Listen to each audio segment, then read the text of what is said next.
குலசாமியை எப்படி வீட்டுக்கு அழைக்கணும்?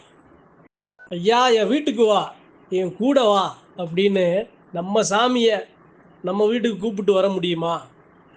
எப்படி கூப்பிட்டா நம்ம சாமி வரும்? அதைத்தான் இன்னைக்கு அறிவு நண்பர்கள்ட்ட நான் அறிஞ்சதை பகிர்ந்து கொள்ள ஆசைப்படுறேன். சரிங்க, என் சாமி எல்லையில் இருக்க சாமி, எல்லா மக்களையும் காக்கிற சாமி, எல்லாருக்கும் பொதுவான சாமி. ஐயா என் கூட வாயா, என் வீட்டுக்கு வாயா அப்படின்னா நான் அழைச்ச உடனே என் கூட வந்துருமா? அதைத்தான் இன்னைக்கு அறிவு நண்பர்கள்ட்ட பார்க்க போகிறோம். சரிங்க, நான் இருக்கேன், என் சாமியை நான் என் வீட்டுக்கு கூப்பிட்டுட்டு வரணும்னு நான் ஆசைப்பட்றேன்.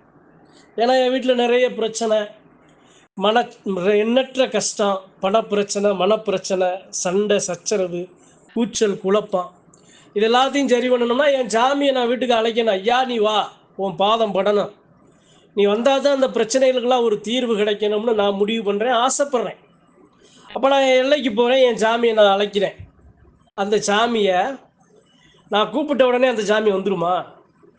சரி, போகிறேன், சாமியை கும்பிட்றேன், ஒரு சக்கரை பொங்கலை வைக்கிறேன், தெய்வத்துக்கு தேவையான ஏதாவது ஒரு மாலை மரியாதை என்னால் முடிஞ்சதை நல்லா ஒரு சூடத்தை பொருத்தி நல்லா சாமியை பரிபூரணமாக வணங்குறேன். மனசில் கள்ளம் கவனம் இல்லாமல், ஐயா உன்னையவே உலகம்னு நம்பியிருக்கோம், எங்கள் வீட்டுக்கு வரணும் ஐயா அப்படின்னு பரிபூரணமாக நான் கோரிக்கையை முன் வைக்கிறேன். சரி, நம்ம சாமி நம்ம கூட வருது இல்லை வரலை அப்படின்னு நாம் எப்படி தெரிஞ்சுக்க முடியும்? சரிங்க, முதல்ல சாமியை வீட்டுக்கு வரணும். அங்கே இருக்கிற சாமி எல்லாத்தையும் காக்கிற சாமி தானே, இருக்கிற இடத்துல இருந்து எல்லா மக்களையும் காக்கணும்ல. என் சாமியை நான் அழைச்சிட்டு வந்து என் வீட்டுக்கு வந்தால் தான் என்னை காத்து கொடுக்குமா? இல்லையில.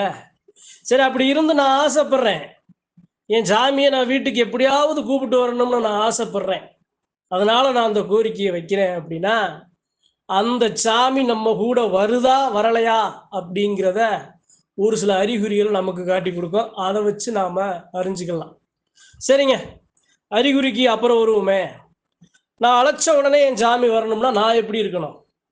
நான் நிறைய பணக்காரன், நல்ல பண வசதி இருக்குது, பொண்ணு இருக்குது, பொருள் இருக்குது, நல்லா தெய்வத்துக்கு நல்லா நிறக்க நல்லா கொடுக்குறேன், நல்லா அழுறேன், அந்த சாமி நான் அழைச்ச உடனே வந்துருமா? ஒரு சில இடங்கள்ல நம்ம பார்த்துருப்போம், சாமி அந்த இடத்துல வரணும் அப்படின்னா அந்த சாமியை கொண்டு செலுத்துற அந்த பக்குவம் என்கிட்ட இருக்கா அப்படின்னு சாமி சோதிக்கும். சரி, அப்படியே நான் உன் கூட வந்துட்டாலும் இந்த எல்லைக்கு இங்க இருக்கிற மக்களுக்கு, என்னையவ காத்து நிக்கிற மக்களுக்கு நீ என்னப்பா செஞ்சு கொடுப்ப அப்படின்னு எவ்வளவோ இடங்கள்ல அந்த சாமி வாய் விட்டு கேட்கும். நிலத்தை கேட்கும், அதே சமயம் ஒரு சில உரிமைகளை கேட்கும், அதே சமயம் ஒரு சில விடுதலைகள் கேட்கும். இது மாதிரி நிறைய கேட்டு அதுக்கு சரியா இருந்துச்சு அப்படின்னா அந்த சாமி அந்த மக்கள் கூட போகும், வரும், அவங்கள அந்த வீட்டில் அந்த எல்லையிலிருந்து காத்து கொடுக்கும். இது எல்லாருக்கும் தெரிஞ்சது, பார்த்தது. சரி, நான் சாதாரண மனுஷன், என் சாமி வரணுங்கிற ஆசை மட்டும்தான் எனக்கு இருக்கு அப்படின்னு போய் நான் கூப்பிட்டா அந்த சாமி வந்துருமா? அப்படின்னா வராது. அந்த சாமி வர வைக்கணும். எப்படி வர வைக்கணும்? அந்த சாமியை எப்படி வர வைக்கணும் அப்படின்னா, அந்த சாமி கிட்ட பொய்யா இல்லாம போலியா இல்லாம என்னுடைய கண்ணீரை, நான் படுகிற வேதனைய கண்ணீரா அந்த இடத்துல அந்த சாமியோட காலில் நான் காணிக்கையா செலுத்தணும். என்னுடைய கண்ணீர், என்னுடைய கஷ்டத்தை நினைச்சு அந்த சாமி மனம் இறங்கணும். என் சாமியை நான் அழைக்க போனேன், அந்த சாமி என்னை அழைச்சிட்டு என் கூடயே வீட்டுக்கு வருதுங்கிற நிலையை நாம உருவாக்கணும். சரிங்க, நான் மண்டி ஓட்டு தெய்வத்திட்ட கத்தி கதறி இது மாதிரி என் கண்ணீரை நான் காணிக்கையாக்குனா அந்த சாமி வந்துருமா? இந்த இடத்துல அந்த சாமி என்ன எதிர்பார்க்கும் தெரியுமா? என் மனசுல நான் எந்த கோரிக்கையை வச்சு என் தெய்வத்தை நான் அழைக்கிறேங்கிறது ஒண்ணு. இன்னொன்னு, உன் கூட நான் வந்தா என்னை நீ எந்த அளவு மரியாதை செலுத்தி என்னை நீ எந்த அளவு கொண்டு செலுத்துவ அப்படிங்கிறது ரெண்டு. சரி, தெய்வ சக்தி நான் உன் கூடவே நான் வந்துட்டேன் அப்படின்னா நான் திரும்பி வர்ற வரைக்கும் இந்த எல்லையை பாதுகாத்து நிற்கிற அந்த தெய்வம் யாரு அப்படிங்கிற மாதிரி நிறைய ஒரு சில முடிவுகள் அங்க எடுக்கப்படும். அதாவது இன்னைக்கு இந்த பதிவு எதுக்கு சொல்றேன் அப்படின்னா, சாதாரண மக்கள் நம்மளாலையும் நம்ம சாமியை நம்ம வீட்டுக்கு அழைத்து வர முடியும் அதுக்கு என்ன முதலீடு அப்படிங்கிறதா முதல்ல நம்ம கிட்ட இருக்கிற கஷ்டத்துல வடிக்கிற கண்ணீர், நம்மளால முடிஞ்ச காணிக்க. அதே சமயம் உன்னைய மலவோல நானு மரியாதை செலுத்தி கொண்டு செலுத்துவேன் அப்படின்னு நம்ம கிட்ட இருக்க நம்பிக்கை. சரிங்க, நான் சொன்னது எல்லாமே சாமி ஏத்துக்குச்சு, என் கூட வருது. என் கூட வர்றதுக்கு என்ன சாட்சி? என் கூட என் சாமி என் வீட்டுக்கு வந்துருச்சு, என் கூடவே வருது, என் எல்லையில மிதிச்சிருச்சுங்கிறதுக்கு என்ன அறிகுறி? எது மாதிரியான அறிகுறிகளை காட்டுன்னு தெரியுமா? முதல்ல எப்படி யானு கத்தி கதறி அந்த கண்ணீரை காணிக்கைய செலுத்தின அந்த சாமியை அழைக்கும் போது எனக்கு அங்க கிடைக்கிற அசரீதி வாக்கோ சவணங்களதோ அதுக்கு முதல் சாட்சி, என் சாமி என் கூட வர்றதுக்கு. இரண்டாவது என்ன அப்படின்னா, என்னுடைய மனம் என் தெய்வம் என் கூட வருது அப்படின்னு சாமி முடிவு பண்ணிருச்சு அப்படின்னா, என் மனசுல இருக்கிற ஆறா காயங்கள் கூட ஆறுன மாதிரி என் மனதுக்குள்ள ஏற்படுகிற இன்பம். சரி, இது இல்லாம என் சாமி பார்வைப்பட்ட உடனே எப்படி என் மனசுக்குள்ள ஒரு அச்சம். எது மாதிரி அச்சம்? நம்ம சாமியை நாம சரியா கொண்டு செலுத்தணும், நம்ம சாமியை நாம சரியா அந்த தெய்வத்துக்கு செய்ய வேண்டியதை சேர வேண்டியதை நாம செலுத்தணும், இதெல்லாம் நம்மளால செய்ய முடியுமா அப்படிங்கிற அச்சம் நம்மளுக்குள்ள விழுகும். சரி, சாமி எப்படிங்க அழைச்சு போறது? நான் கூப்பிட்டு அந்த சாமி என் கூட வந்துருமா? இல்லை நான் ஒரு எலுமிச்சங்கனியை வச்சு அந்த எலுமிச்சங்கனியை சாமி நினைச்சு நான் எலுமிச்சங்கனியை நான் வீட்டுக்கு கொண்டு வந்து அந்த எலுமிச்சங்கனியில வீட்டுக்கு வந்துருமா? இல்லை அந்த சாமி அந்த எல்லையில இருந்து விபூதி எடுத்துட்டு வந்தா அந்த விபூதியில அந்த சாமியை வீட்டுக்கு வந்துருமா?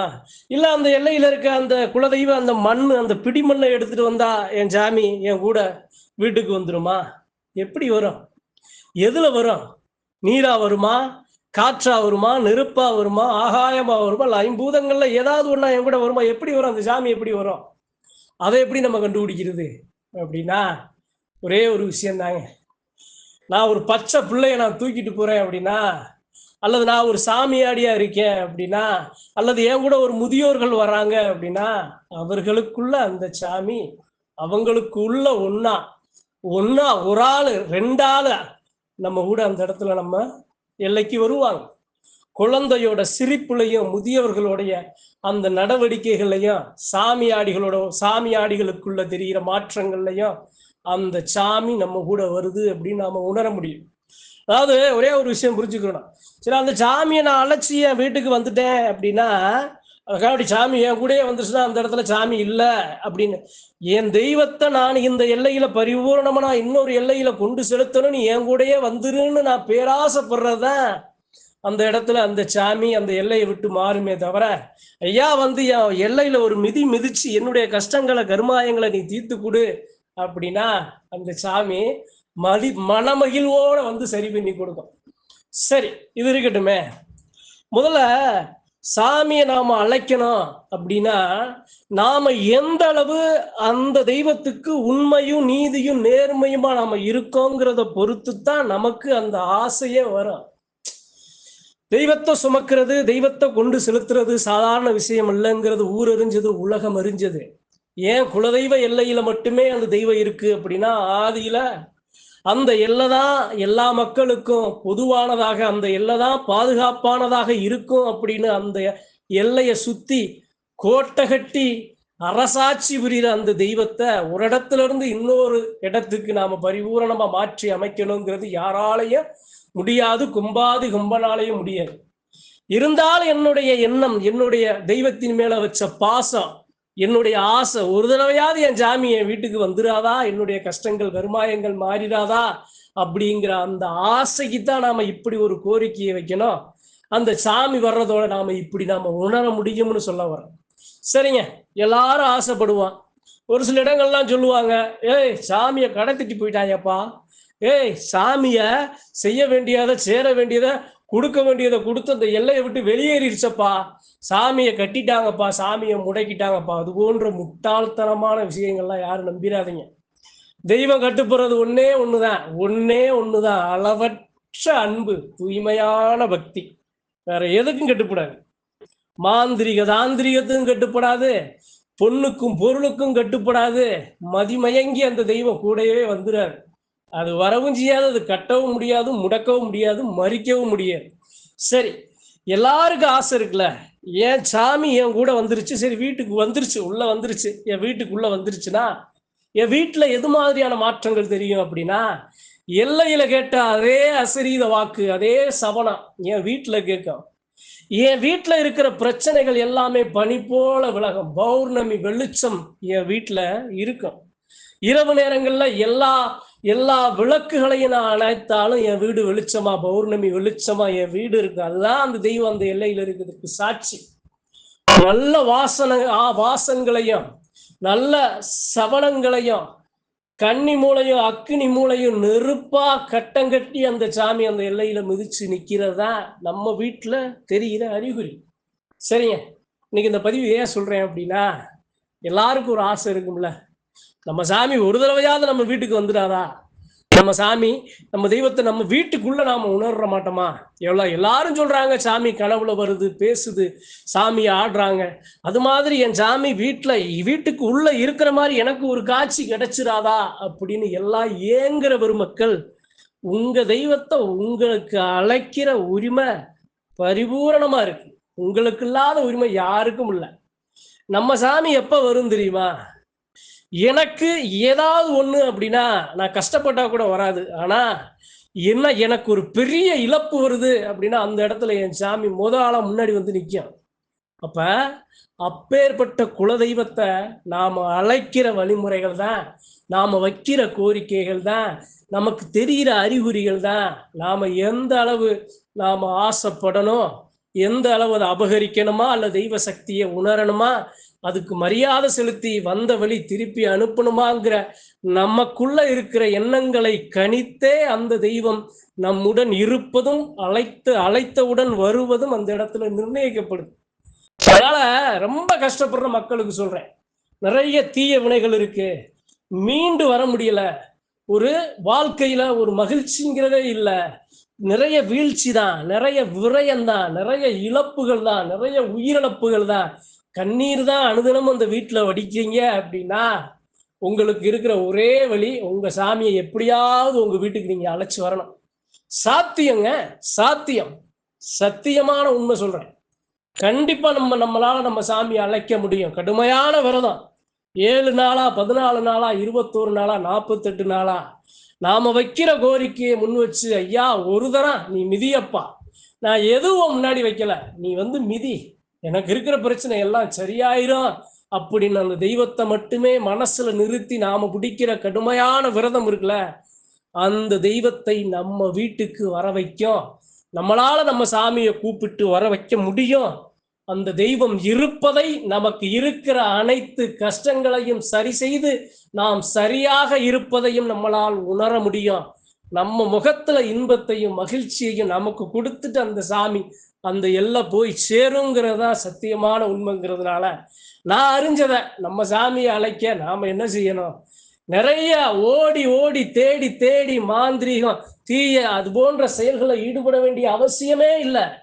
மனசார அளவற்ற பக்திய, உண்மையான சத்தியமான கோரிக்கைய, நடக்கிற நிகழ்வுகளை அந்த சாமி கிட்ட சொல்லி கண்ணீரை காணிக்கையா வடிச்சாலே அந்த ஒரு சொட்டு கண்ணீருக்கு அந்த சாமி மனமிறங்கி வரும்.